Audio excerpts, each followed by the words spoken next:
Okay, Tuesday, September 14th, nearly p.m. My leg feels worse tonight. I think it's the stress. There's a deep pain working its way up my back. Besides going to the bathroom, I haven't gotten out of bed all day.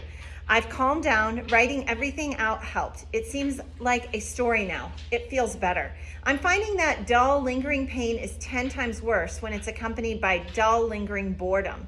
If not for my laptop, I'm pretty sure my parents would have already found me dead from a hopeless case of endless monotony. I can imagine it. Our little Ryan has died of boredom. We should have looked in on him more. Poor thing.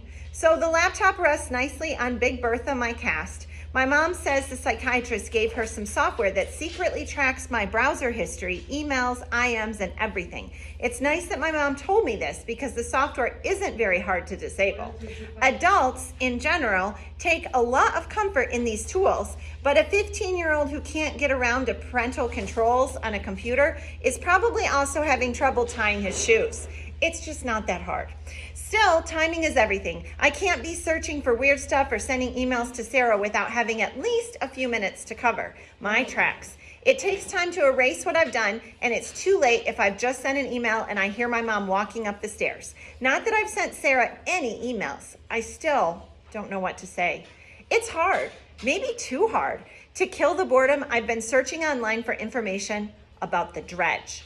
Sarah and I have looked before and found almost nothing of interest. We searched for archive stories, blogs by people living in town, information about the Crossbones, the Skeleton Creek Irregular, and a lot more. In every case, we discovered what felt like tiny shards or fragments of information, just enough to keep us going, but nothing really earth-shattering. I tried all of those angles again today with the same meager results, and after 3 hours of dead ends, I looked back through my notes and my eyes lit on the name of the company that had owned the dredge, the New York Gold and Silver.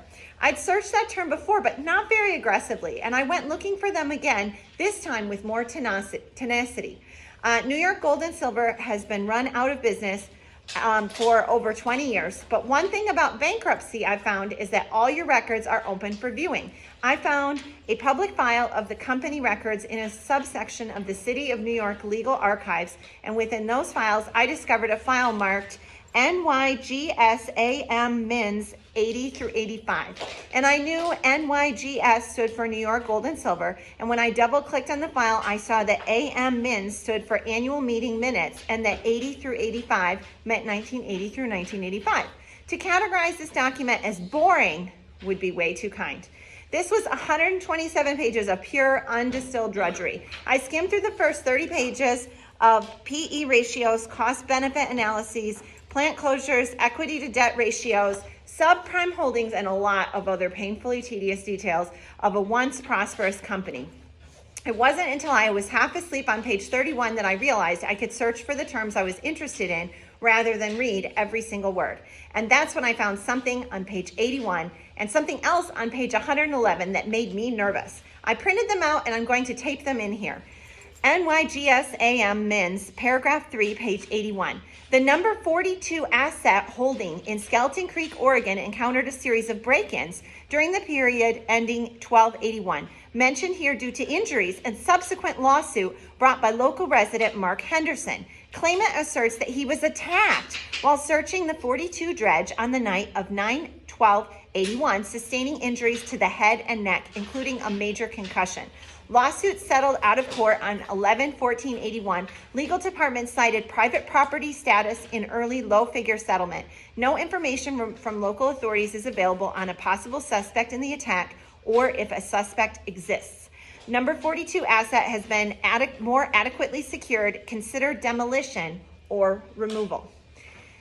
NYGSAM Mins, paragraph 1, page 111. The number 42 asset holding in Skeleton Creek, Oregon was entered by a private citizen during the period ending 12/84. 3 juveniles claimed to have visited the dredge repeatedly from 6/84 and 9/84. Court file indicates breaking and entering, destruction of private property, theft of tools, vandalism. One of the 3 juveniles, Jody Carlisle, claims the 3 were told not to return by someone they heard but could not see. Legal department strongly advises removal or destruction of asset number 42, approved, demolition of asset number 42 scheduled for for $411.85. In the spring of 1985, New York Gold and Silver was served with environmental lawsuits from Oregon, Washington, Alaska, Montana, and Idaho. I guess they were too busy fending off enemies to take action on their agreement to demolish number 42. By June of 1985, the company was dissolved in a sea of debt and legal disputes. Things like the dredge and Skeleton Creek were forgotten as lawyers moved on to higher profile cases, and there was no money to be made in suing a dead company. It's almost 9 o'clock now, and Mom and Dad will be in to say goodnight and check up on me. They'll want to check my computer, and I know what I have to do. Sarah, this is going to be really quick. I have to cover my tracks before my mom checks in. I did some digging and found the minutes from the New York Gold and Silver meetings in the 80s. I'm copying you on 2 paragraphs I found, see below. We're not the first ones to see something weird at the dredge. Every time someone gets close, they get hurt or scared off. Don't go back there. Let's just wait until my parents send me back to school so we can talk without having to be so secretive. That's what, maybe a month? We can figure things out when they can't stop us from seeing each other in the halls. Another thing, New York Gold and Silver called the dredge the number 42 asset. That night when you recorded the accident, I heard something. It was a warning, the same as those other kids must have gotten. Number 42 is mine. Stay away from this place. I'm watching you. And I think I saw him. I think I saw old Joe Bush. Either that or I'm going crazy. God, I wish I wasn't writing this as the sun goes down. Write me back, let me know you're okay, but don't do it until tomorrow morning. I'll read and delete. Don't do anything stupid. Ryan. P.S. Henry arrives Friday. Keep a lookout for him. I pasted the text from the meeting notes under my name and printed out the email, which is included above. I hope Sarah finds my email before her parents do. One thing I hate about writing in the digital age is that everything disappears eventually. It's like writing letters that evaporate into thin air as they're read, which is why I keep copies. Paper feels permanent. Time to clean up the mess before my parents come up the stairs.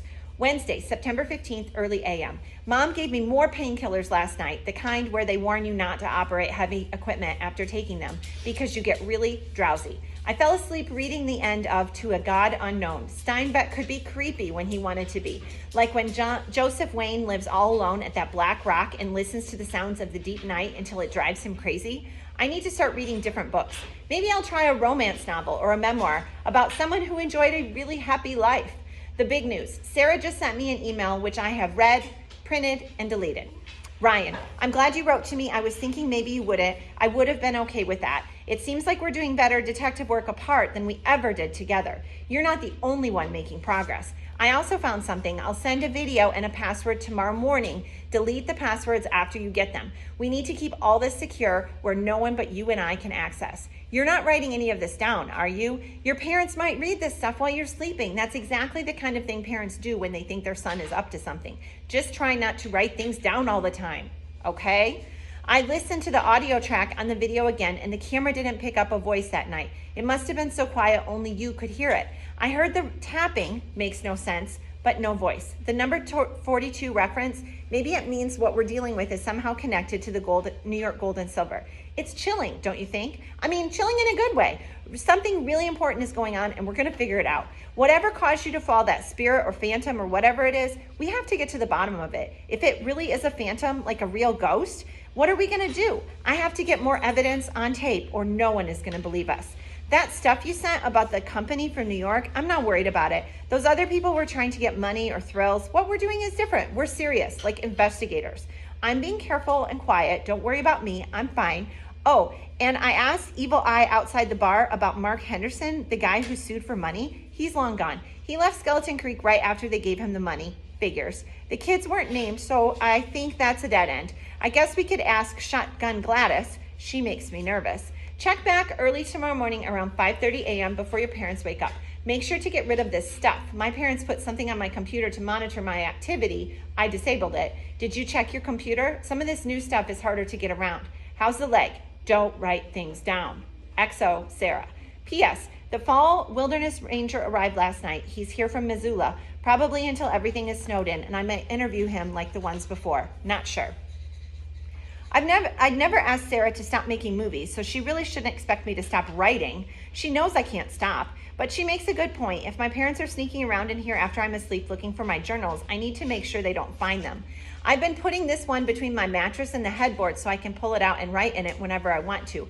I think I'd catch them if they tried to take it while I was asleep, wouldn't I?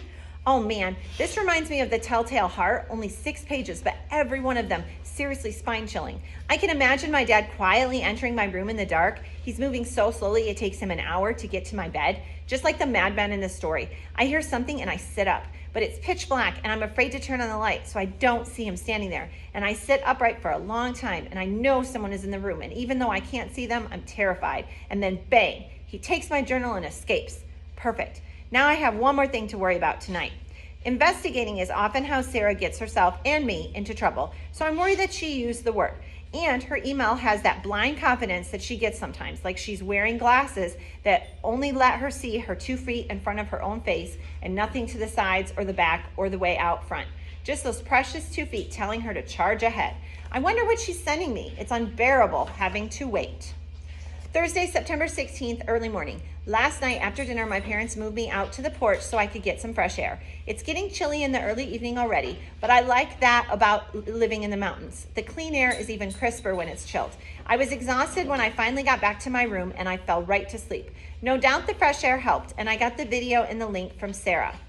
Ryan, don't write this down, and make sure that you delete it and check your tracks. This is so freaky. We need to talk about it. How? How can we get around your parents? I'm interviewing the new park ranger with my hidden camera today. Something's not right about him. I saw him at the mart and he wouldn't make eye contact with me. Can't put my finger on it. He's definitely off, like he's trying to hide something. I don't think he knows about what happened at the dredge, or maybe he does. It's on Forest Service land. Maybe someone told him. Email me after you watch it if you can. My parents are in the house. Gotta go. Sarah. Okay, now the next video, the password is PITANDPENDULUM, Pit and Pendulum. And the website is Sarah Fincher, SarahFincher.com.